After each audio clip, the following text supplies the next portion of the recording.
नीतीश कुमार जब मुख्यमंत्री बने तो उन्होंने जीतन राम को मांझी को मंत्री बनाया और फिर दूसरे ही दिन ड्रॉप कर दिया। तो इस तरह नीतीश कुमार की चरित्र सामने आ गया था उसी वक्त। उसके बाद अभी जब ये मुख्यमंत्री बने तो इन्होंने मेवालाल चौधरी जी को बनाया शिक्षा मंत्री, उन पर चार्जेस थे, गबन के चार्जेस थे, जब वाइस चांसलर थे उन पर बड़े बड़े आरोप लगे थे, उनको शिक्षा मंत्री बनाया।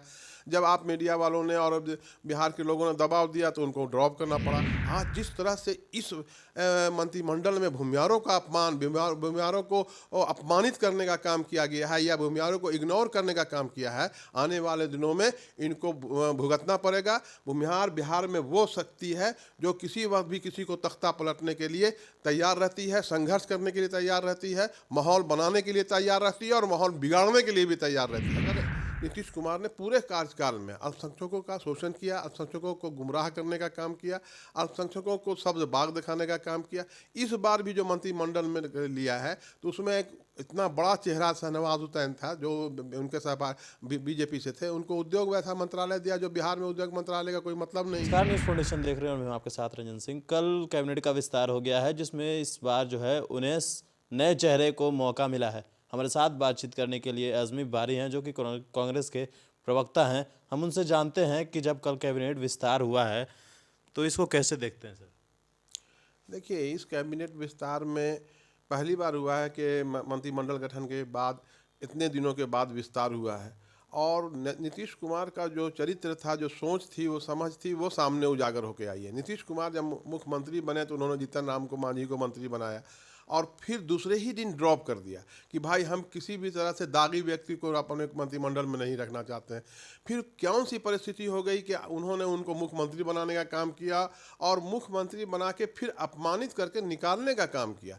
तो इस तरह नीतीश कुमार की चरित्र सामने आ गया था उसी वक्त। उसके बाद अभी जब ये मुख्यमंत्री बने तो इन्होंने मेवालाल चौधरी जी को बनाया शिक्षा मंत्री, उन पर चार्जेस थे, गबन के चार्जेस थे, जब वाइस चांसलर थे उन पर बड़े बड़े आरोप लगे थे, उनको शिक्षा मंत्री बनाया।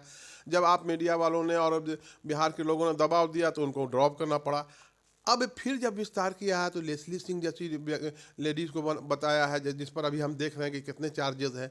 अल्पसंख्यक कल्याण मंत्री बनाया है न, अब उन पर चार्जेस हैं हत्या के और उन पर केस चल रहे हैं, अब उनको बनाया। तो आखिर नीतीश कुमार की सोच क्या है, ये बिहार की जनता की सोच से परे है। दूसरी बात, अहम बात ये बात है कि अगर नीतीश कुमार ने पूरे कार्यकाल में अल्पसंख्यकों का शोषण किया, अल्पसंख्यकों को गुमराह करने का काम किया, अल्पसंख्यकों को सब्ज बाग दिखाने का काम किया, इस बार भी जो मंत्रिमंडल में लिया है तो उसमें एक इतना बड़ा चेहरा शाहनवाज हुसैन था जो उनके साथ बीजेपी से थे, उनको उद्योग वैसा मंत्रालय दिया जो बिहार में उद्योग मंत्रालय का कोई मतलब नहीं है।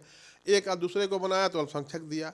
और सबसे अहम बात ये बता देना चाहता हूँ कि नीतीश कुमार ये सोच ले कि अल्पसंख्यक का शोषण कर सकते हैं, वो कर रहे हैं, करें, लेकिन भूमियारों को जो उन्होंने समझने का कोशिश किया है अल्पसंख्यक, वो भूमियार मुसलमान नहीं कि बर्दाश्त करेगा। आज जिस तरह से इस मंत्रिमंडल में भूमियारों का अपमान, भूमियारों को अपमानित करने का काम किया गया है या भूमियारों को इग्नोर करने का काम किया है, आने वाले दिनों में इनको भुगतना पड़ेगा। भूमिहार बिहार में वो शक्ति है जो किसी वक्त भी किसी को तख्ता पलटने के लिए तैयार रहती है, संघर्ष करने के लिए तैयार रहती है, माहौल बनाने के लिए तैयार रहती है और माहौल बिगाड़ने के लिए भी तैयार रहती है। तो इस तरह के समाज को अगर इग्नोर करके समझते हैं कि वो सत्ता चला लेंगे तो ये उनकी गलतफहमी है। ये हम नहीं समझ सकते हैं कि उनकी सत्ता बहुत दिन तक चलेगी। आने वाले दिनों में जल्द ही मध्यावधि चुनाव की तस्वीर हम लोग देख रहे हैं। जिस तरीके से इस बार जो कैबिनेट का विस्तार हुआ है और इस कैबिनेट विस्तार में एक भी जो है भूमियार चेहरे को जगह नहीं मिली, जैसा कि आपने बताया, तो ऐसे में क्या लगता है कि यह सरकार चलेगी?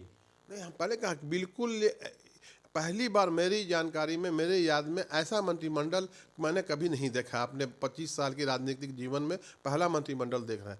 और भूमियार में ऐसा नहीं कि भूमियार कोई कास्ट है, भूमियार में इंटेलेक्चुअल हैं, पढ़े लिखे लोग हैं, सुलझे हुए लोग हैं, जिनकी सरकार चलाने की क्षमता है, तो वो से लोगों को खास कर लाया जाता है।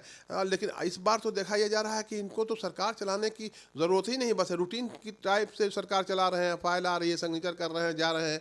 तो इनको ऐसे ऐसे लोगों को, मैं ज़्यादा आरोप नहीं लगाना चाहता हूँ, डिप्टी सीएम जो जिन लोगों को बनाया है उन्होंने क्या डिप्टी सीएम के एजुकेशन क्या है, सोच क्या है, ये आप जान सकते हैं पूरे कि 9th क्लास के जो है एक डिप्टी सीएम है, जो महिला हैं उनकी क्या सलाहियत है, किस तरह से वो बिहार सरकार चलाएंगी, ये आप देख रहे हैं, इतने दिनों में देखा है।